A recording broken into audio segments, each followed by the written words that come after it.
Kiai Mustain pinter bocok kitab.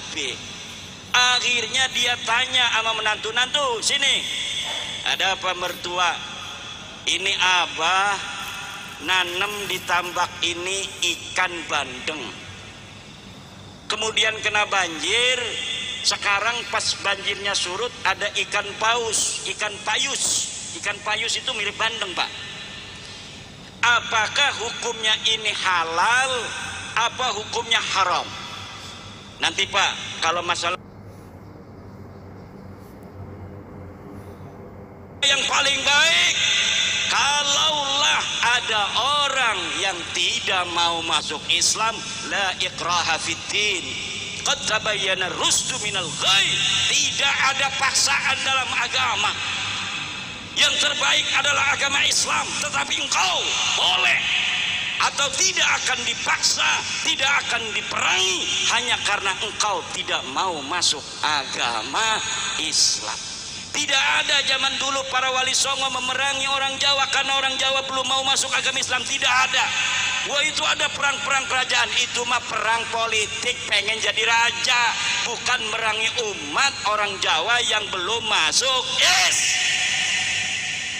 Ini ajaran dari para wali songo, para luhur kita yang telah menjadikan Borobudur, menjadikan Candi Prambanan, Candi Teko, Candi Sewu. Ini orang Jawa Tengah adalah orang-orang yang berperadaban tinggi, yang bisa mengalahkan Nusantara.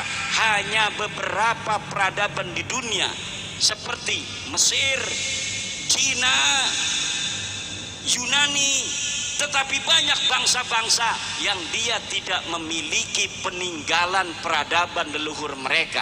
Tapi orang Nusantara, terutama Jawa Tengah, itu banyak sekali meninggalkan artefak-artefak, arkeologi, peninggalan sejarah dari leluhur kita yang telah membuktikan bahwa leluhur kita adalah orang-orang yang hebat pada masanya.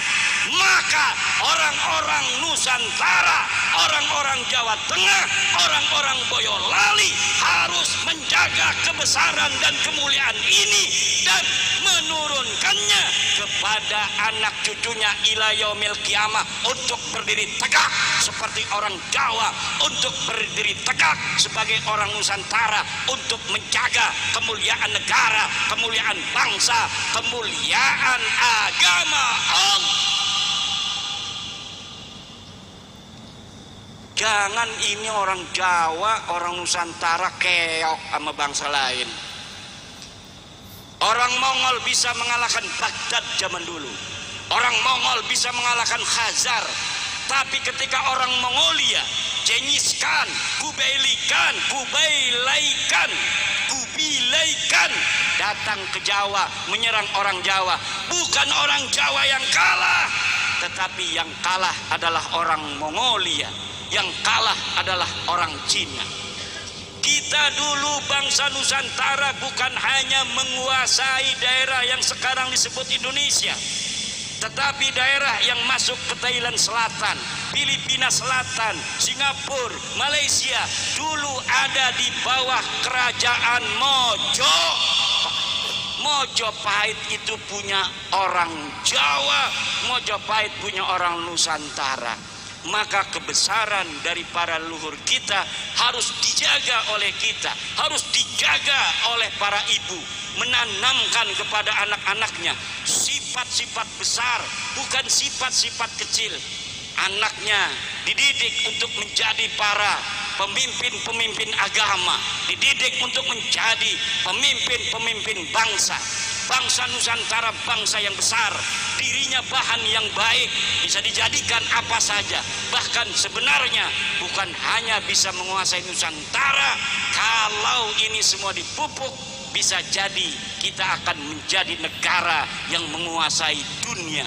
Bangsa Nusantara bisa jadi akan menguasai dunia kalau kita hari ini menanamkan sifat-sifat yang baik kepada anak cucu kita, kemudian anak cucu kita membawa kebaikan itu kepada generasi setelahnya, dan di suatu saat di suatu masa bangsa Indonesia ini akan menguasai dunia, menjadi bangsa yang paling dihormati dan diperhitungkan oleh dunia.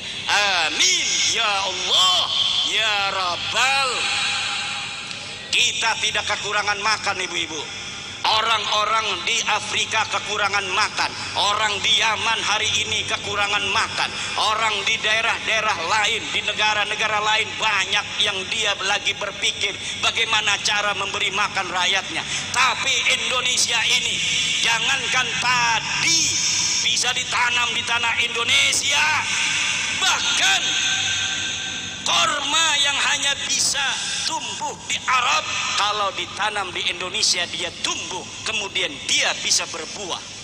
Inilah keramatnya tanah Indo. Nikel yang ada di dalam negeri Indonesia ini, di bawah tanahnya begitu kaya raya. Uranium, minyak, emas, perak, masih banyak yang belum ditemukan. Jangan-jangan di bawah pondok pesantren ini kalau kita keduk 2 meter saja emas semua ini. Kira-kira Kiai Mustain kalau dikeduk ada 1 meter aja emas, di bawahnya majelis, kira-kira kita biarkan majelisnya untuk ngaji apa kita bongkar dulu? Dibongkar dulu. Kalau dibongkar dulu bagaimana kalau ternyata semua yang ada di dalam lokasi ini emas semua? Apa pindah pondoknya? Kan kita bisa katanya pindah ke yang lainnya. Bisa jadi. Tanah kita tanah kaya ibu-ibu.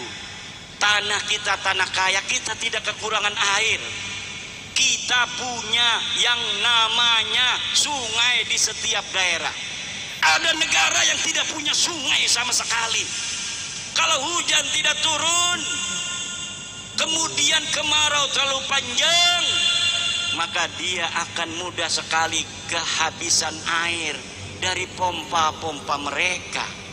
Tapi kita kadang-kadang 8 bulan gak hujan-hujan, sanyo kita masih keluar air aja. Kalau udah 10 bulan, 11 bulan baru krek. Tapi ternyata biarpun yang namanya sungai itu kering tidak ada airnya, kalau kita keduk 1 meter saja sudah keluar air. Betul apa tidak?